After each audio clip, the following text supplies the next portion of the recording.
তিলের নাড়ু তো অনেক খেলেন, তো তিলের বরফি কোনো সময় ট্রাই করেছেন? তো চলুন তবে শুরু করা যাক। তার জন্য প্রথমেই তিলটাকে উলিয়ে নিতে হবে। গ্যাসটাকে হাই করে কড়াইটাকে আগে গরম করে নিতে হবে। কড়াইটা ভালো মতন গরম হয়ে গেলে তাতে 250 গ্রাম তিল দিয়ে ভালো করে লাল লাল করে নিতে হবে। যখন এরকম হালকা লাল হয়ে আসবে বুঝে নেবেন যে আপনার তিলটা পুরো এরকম উলানো হয়ে গেছে। তারপরে সেটাকে একটা থালার মধ্যে ঢেলে হালকা ঠান্ডা করে নিতে হবে।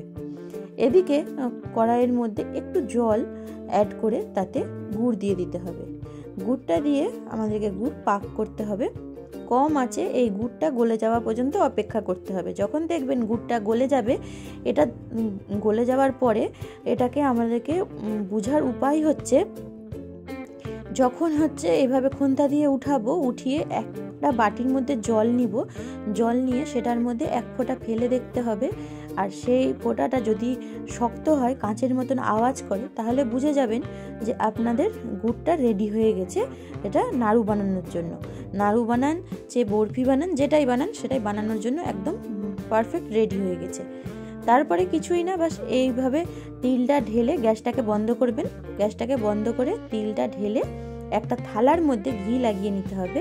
ঘি লাগিয়ে আর এই তিলওয়ালা মিশ্রণটা ঢেলে একটা চাকতা বেলনা দিয়ে হালকা করে, চাকতা বেলনার মধ্যে ঘি লাগিয়ে চাকতা বেলনা দিয়ে হালকা করে বেলে নিতে হবে, যেন সেটে না যায়। বেলে নেওয়ার পরে এটাকে হালকা একটু ঠান্ডা করে নিতে হবে।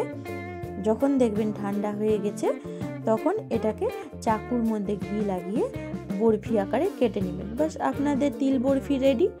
যদি ভালো লাগে তো অবশ্যই লাইক করবেন, আর চ্যানেলে নতুন থাকলে এইরকম ইন্টারেস্টিং ভিডিও পেতে হলে অবশ্যই চ্যানেলটা সাবস্ক্রাইব করে দেবেন।